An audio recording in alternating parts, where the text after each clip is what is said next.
안녕하십니까. 프라임법학원 경정승진 형사소송법 담당 성기호입니다. 먼저 오늘 날씨가 구줌에도 불구하고요, 경정승진 시험 치르시느라 너무 고생 많으셨습니다. 항상 우리 경정승진은요, 객관식도 처음 접하는 과목이고 주관식 형사소송법도 우리 경감승진 시험 공부하셨던 분들도 느끼시겠지만 훨씬 더 어려운 과목인 형사소송법 주관식이죠. 네, 이렇게 시험 치르시느라 너무 고생 많으셨습니다. 일단 경정승진의 어려운 이유가 방금 말씀드렸죠. 뭐 객관식도 객관식이긴 하지만 우리 주관식이 있다 보니까 항상 발목 잡는 게 주관식이더라라고 했었던 부분이죠. 그래서 오늘도 그렇습니다. 오늘 치러진 이 형사소송법 주관식 문제를 놓고 보더라도요, 단문부터 이런 거 나올 줄 몰랐네, 또 어떤 교재는 없었네, 또 이런 부분에 또 말씀이 많으신 것 같습니다. 여튼 우리 가장 중요한 전자정보 압색과 관련된 부분은요, 우리 케이스 특 A급이고, 우리 케이스 나왔다 하더라도요, 다른 버전의 내용들의 판례들이 많으니까 나왔다 하더라도 또 특 A급의 논점이다 라고 말씀드렸던 부분이죠. 혹여 단문 정리 안 했다 하더라도요, 케이스에서 문제되는 논점들을 쭉 짜집기 하는 나열식의 단문을 적었다 하더라도 어느 정도의 배점은 받으실 수 있겠죠. 아무튼 전자정보 압색과 관련된 부분은 단문 특A, 케이스 특A급으로 분류하여서 우리 마지막 현장 모의고사까지 해서도 정리했었던 중요한 단문이었습니다. 뭐 일단 단문 정리는 안 했다 하더라도 사례로서 특A급으로 정리했었던 부분이니까 잘 쓰시지 않았을까 생각 듭니다. 예. 최소한 전자정보 압색에 대한 단문 부실하게 썼다라고 하면요, 올해 또 인원수도 또 적게 뽑는다는 말이 있는데 또 좀 힘들지 않을까 싶은 거죠. 항상 주관식은요, 내가 외운 내용대로 그대로 또 쓰다 보니까 시험장에서의 순발력, 그 응용력이 잘 발생되지 않는 거죠. 그러다 보니까 또 단문의 첫 번째 문제도 못 쓰신 분들이 의외로 계신 것 같습니다. 그리고 또 특히 두 번째, 사법경찰관 불송치 결정, 이것도요, 최근 형사소송법 파케에서 아주 또 중요시 여겨지는 단문이다라고 했었던 부분이었던 거죠. 네, 뭐 단문 두 개는 나올 만한 게 나왔다라고 평가됩니다. 그래서 불송치 결정권도, 즉 이전까지는 우리 수사종결권이 사경에 없었는데 그 수사종결권이 사경에 생기게 된 거죠. 따라서 아주 중요한 개정 형사소송법상과 관련된 문제로서 중요한 테마라고 했었던 단문이었었습니다. 여튼 단문 두 개 중요한 내용으로서 정리를 잘 하셔야겠다라는 것. 항상 우리 사후평가는요, 쉽죠. 왜? 이거 내가 외운 거 특A급 드디어 나왔네. 이거 중요한 거야, 중요하지 않은 거야. 예를 든다면 이런 평가는 쉽습니다. 하지만 주관식이 어려운 게 뭡니까? 어떤 시험 문제 나왔다라고 했었을 때 그 전에 뭐가 나올지 모르는 상태에서 어떤 분은 50개 외웠네, 60개, 70개. 그 수많은 걸 외워야 되고 뭐가 나올지 모르니까 다 외워야 돼, 말아야 돼. 그러면서 스스로 또 가지치기 하시는 거죠. 이건 절대 안 나와, 이러시면서. 그러다 보니까 늘 단문에서 희비가 또 엇갈리시는 부분도 있는 거죠. 네, 그래서 따라서 일단 단문 두 개는 나올 게 나왔다. 그래서 최소한 단문 두 개 잘 쓰셔야겠다라는 겁니다. 뭐 어정쩡하게 쓰는 건 상관없습니다. 근데 간혹 외우지 않아서 백지 던지고 나왔다, 이건 또 조금 합격하기가 또 쉽진 않겠죠. 여튼 단문 두 개 나올 게 나왔다라는 부분이고, 자, 단문 두 개는 또 그렇다 치더라도 사례는요, 이거 뭐야, 또 이렇게 생각되셨던 부분인 거죠. 즉 사례도 먼저 본다면요, 일단 설문 1번, 2번, 그 다음 3번도 또 우리 다 연습했었던 부분이기도 합니다. 가장 기본적인 내용이 나온 거죠. 우리 대법원 판례 사항과 관련된 또 내용도 나왔고요. 그런데 정작 우리가 늘 보던 문제 스타일이 아니다 보니까 정작 내가 답안을 어떻게 써야 되지? 이런 고민이 많으셨던 문제였었습니다. 항상 요 근래 몇 년간 경정승진 시험은 늘 그랬죠. 네, 대법원 판례를 알고 있냐 없냐의 논의나, 또는 분량은 많은데 배점이 적거나, 또는 적을 게 별로 없는데 배점이 많거나, 뭐 이런 부분이 많이 있었던 거죠. 그래서 늘 시험 치시는 분들은 다른 논점 있는 거 아니야? 자꾸 이런 고민을 하시게 되는 문제였고, 올해도 그래 했습니다. 자, 그렇다면 일단 설문 1번 보면요, 사실관계 1에서 사경 P가 위 노래 연습장에서 행한 수색 적법한가? 일단 우리 기본으로 돌아가 보시죠. 수색은 뭡니까? 강제 수사죠. 압수수색에 얘기했을 때 강제 수사죠. 그렇다면 영장이 있어야 되죠. 그런데 사안의 경우에는 영장 없이 압수했어요. 그래서 적법한가 묻고 있으니까요. 수색은 영장이 있어야 되는 강제 수사인데 영장 없다면요. 영장주의 예외 뭐에 걸리냐. 우리 늘 정리했었던 목현구 범기님 중에 어디에 걸리냐. 이게 문제되는 거죠. 그래서 가지치기 굳이 해본다면요. 목현구 범기님 일단 긴급 체포했다는 이런 거 없죠? 이미 제출했다는 이런 거 없죠? 네. 그 다음 구속 현장 피고인 구속 아니죠? 그리고 또 체포 현장도 아니죠? 그리고 또 체포 구속을 하기 위해서 수색하는 거 아니죠? 남는 거 뭐가 있습니까? 기본으로 두고 한다면 이거 남자 있지 않습니까? 네. 그래서 결국은 우리가 기본에 충실하고 있냐 없냐의 문제 늘 외우던 문제가 아니라 그것이 조금 벗어나서 응용된다 하더라도 그대로 포섭시킬 수 있는 문제죠. 결국 가장 뼈대는 설문 1번에서는 수색은 강제 수사에 해당남. 따라서 영장이 있어야 돼. 하다못해 우리 임의수사 강제수사 구별 이런 논점도 쓸 수도 있겠습니다. 또 하다못해 뭡니까? 의심하고 있었네. 아직까지 수사 개시 전이야? 그런데 입건이라는 형식은 없었네. 따라서 입건 전에 결국은 또 임의수사로 나아갔다면 입건전조사 즉 내사수사 구별과 관련된 문제도 또 논의할 수 있겠지만 간단히 다 줄처리하시면 되는 부분들이죠. 왜? 수색이라는 강제수사 했으니까. 그래서 결국 설문 1번에 있어서는 굳이 간다면 1. 문제점 2. 안 써도 무방하지만 수색의 법적 성질. 또 좀 쓴다면 임의수사 강제수사 구별로 살짝 가는 거죠. 우리는 실질설 법익침해설 따라서 수색은 하다못해 사생활 비밀보호 이런 것들 다 침해되더라라는 거죠. 하다못해 헌법에도 압수수색할 때 영장이 있어야 된다고 적혀 있지 않습니까? 아무튼 그리고 또 우리 수색은요. 동의에 의한 수색도 가능한 거죠. 승낙수색 우리 인보수거마 제 강의 안 들으신 분들은 또 좀 그렇긴 하지만 여튼 승낙수색도 가능하단 말이에요. 그런데 사안의 경우는 뭐라고 돼 있습니까? 거세게 저항함에도 불구하고 일단 승낙 없죠. 따라서 강제수사라서 영장에 의하여야겠다. 그래서 이 영장은요. 사경이 신청하고 검사 청구해서 법원이 발부한 압수수색 영장이기 해서 압수하여야 한다. 이런 부분이 수색해야 된다. 이런 거죠. 그 다음에 여기서는요.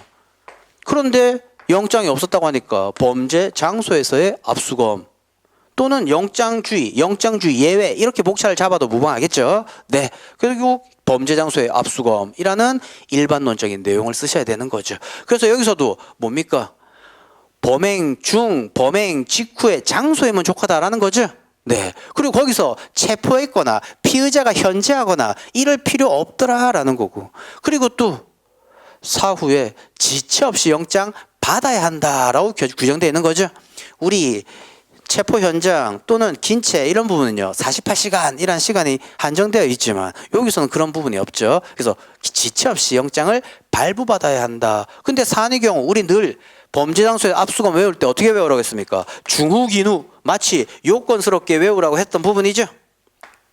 범행 중, 범행 직후의 범죄 장소이어야 되고 영장 발부받을 시간적 여유가 없는 어떤 긴급한 사유가 있어야 될 거고 또 사후에 지체 없이 영장 받아야 된다. 근데 사안의 경우에는요. 일단 사후에 영장 발부받지 않았네. 또요. 긴급하다고 볼 수도 없네. 왜요? 하다못해 사실관계 속에서 아니 15일 전에도 같은 의심 품고 출동한 적이 있었다면서요. 그렇다면 그 의심이 굳어지고 수색을 하고 싶다면 영장 발부받을 시간적 여유 충분히 있었죠? 네, 그러니까 긴급성 없고 하다못해 요거는요 범행 중 범행 직후 장소에는 해당될 수는 있겠죠. 왜? 네 번째 줄에 판매 중이던 이런 표현 그죠? 네, 우리 또 뒤에 참조구 조문에 보면 판매하는 행위가 범죄 행위죠. 근데 판매 중이던 주류를 발견했다. 최소한 범행 중 범행 직후 범죄 장소로 볼 수 있겠다라는 거예요. 다만 긴급성 없네.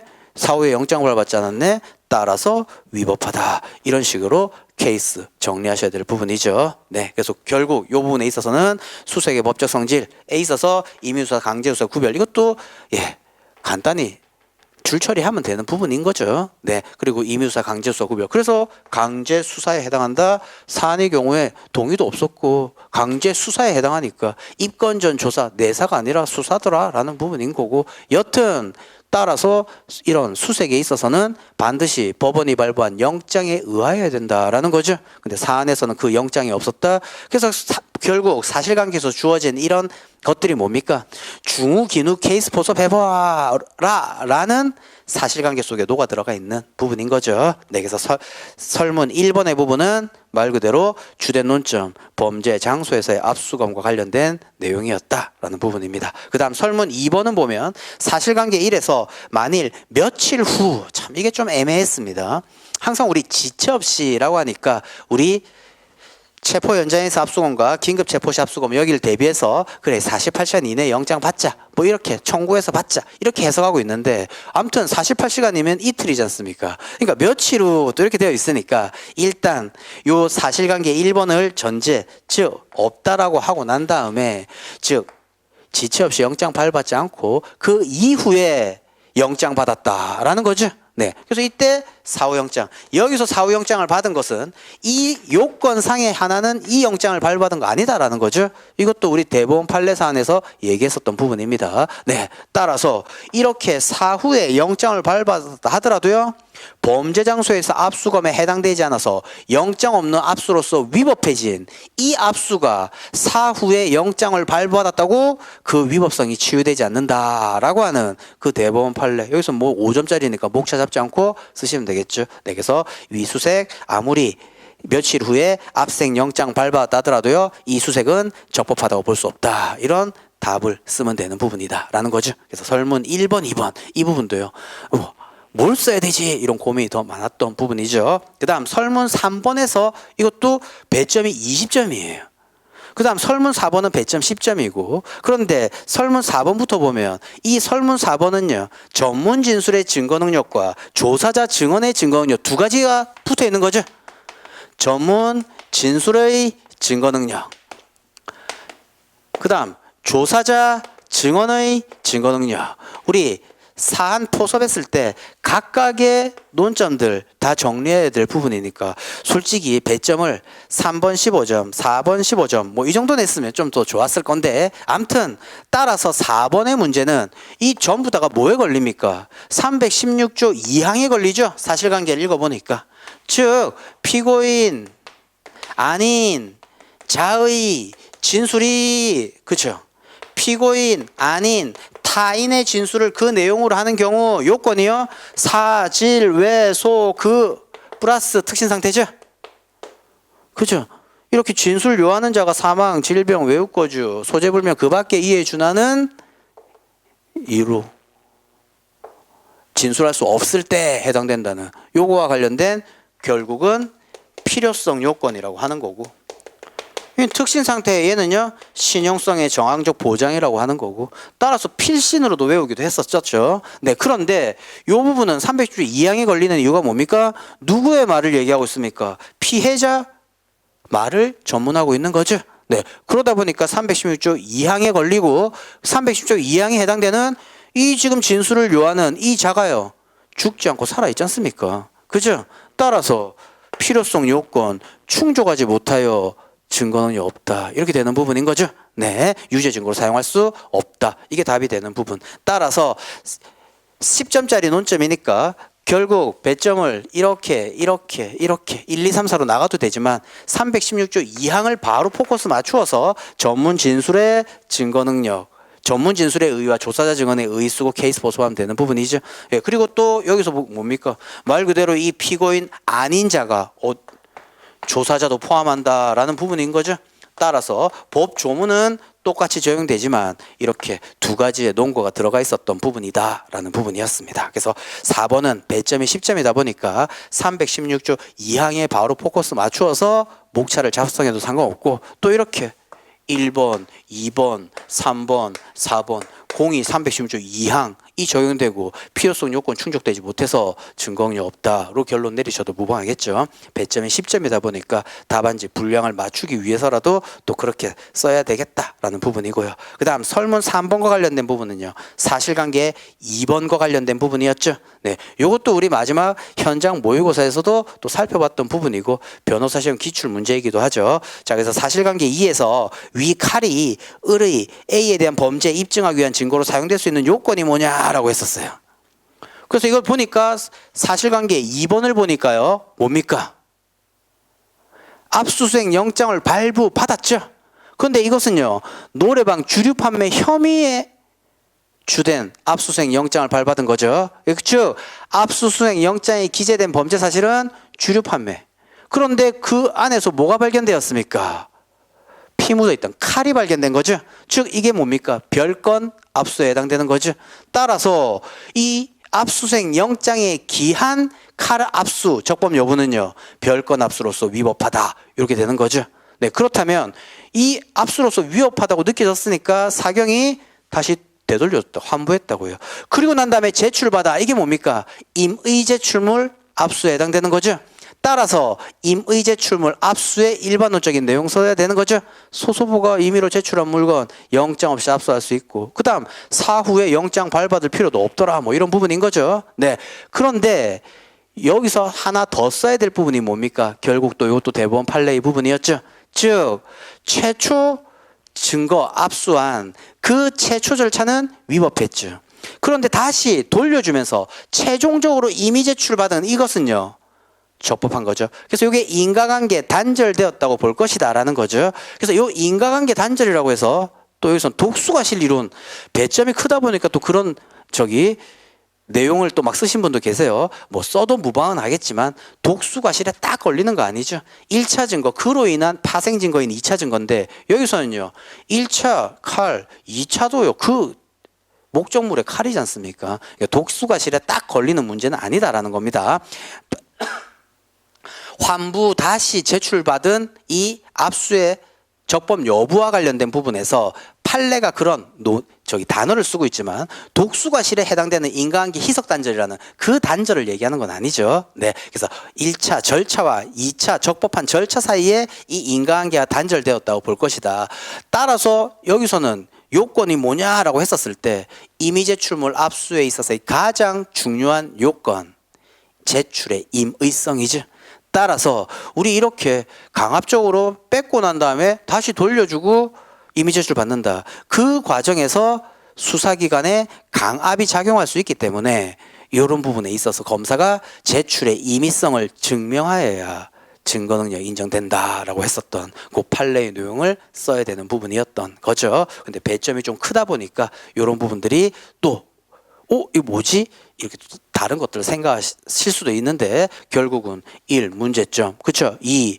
영장에 의한 칼 압수의 적법 여부. 그런데 별건 압수로서 위법. 따라서 3번 임의 제출물 압수에 대한 일반론 쓰고 난 다음에 4번이 뭡니까? 말 그대로 환부 후에 다시 제출받은 그 행위의 적법 요건, 임의 제출 압수로서 적법하냐와 관련된 또 대법원 판례 사안의 내용을 써야 되는 부분이죠. 그래서 이것도 우리 최종적으로 계속 중요한 테마로서 정리했었던 부분인데 또 이렇게 사례로서 출제되었습니다. 그래서 5번은 마지막 소결 이렇게 쓰시면 되고 그래서 따라서 이번 경정승진 모의고사 올해 기출문제도 항상 기본이 충실해야 답을 쓸 수 있는 문제더라라는 부분이었죠. 늘 찍혔던 특혜급의 논점이긴 하지만 조금 사례 문제는 옆으로 비껴나서 원론적인 내용. 따라서 이렇게 말씀하시는 분도 많았습니다. 단문도 답안 작성 요령도 생각이 안 나고 하다못해 사례도 늘 사례 강의할 때 이렇게 답안을 체계를 맞추어서 쓰시죠 했는데 그것이 어그러지니까 뭘 써야 될지 이거 써야 되냐 저거 써야 되냐 머릿속에 특혜급이라고 했었던 논점만 둥둥둥둥 떠다니는 거죠. 그러다 보니까 정작 그 80분이라는 시간 동안 답안을 못 쓰게 되는 이런 우를 범하게 되는 거죠. 그래서 이번 시험에 있어서는 단문 2개 일단 잘 또 적으셔야 되겠고 사례의 논점에 있어서는 또 우왕좌왕 하실 수도 있었겠지만 최소한 뼈대를 잘 갖추어서 논리 일관만 하면요 어느 정도의 배점 주어지지 않을까라고 생각됩니다. 그래서 이런 점에 있어서 오늘 치러진 형사소송법에 있어서의 문제 한번 간단히 강평해 보았습니다. 정말 이번 주 내에 또 결과 발표는 나겠지만요 이 결과 발표에 있어서 희망 고문이 이제 일주일 동안 아무리 못 쳤다 하더라도 혹시나 또 이렇게 명단에 있을까라고 하면서 희망 고문은 하시는 거죠. 하지만 그 희망 고문이 고문으로 끝나는 게 아니라 희망이 결실을 맺는 그 소중한 기회가 되었으면 좋겠습니다. 여튼 작년 1년 동안 이 힘든 공부하시느라고 너무 고생 많으셨고요. 좋은 결실 맺어지시길 간절히 기원하겠습니다. 네, 감사합니다.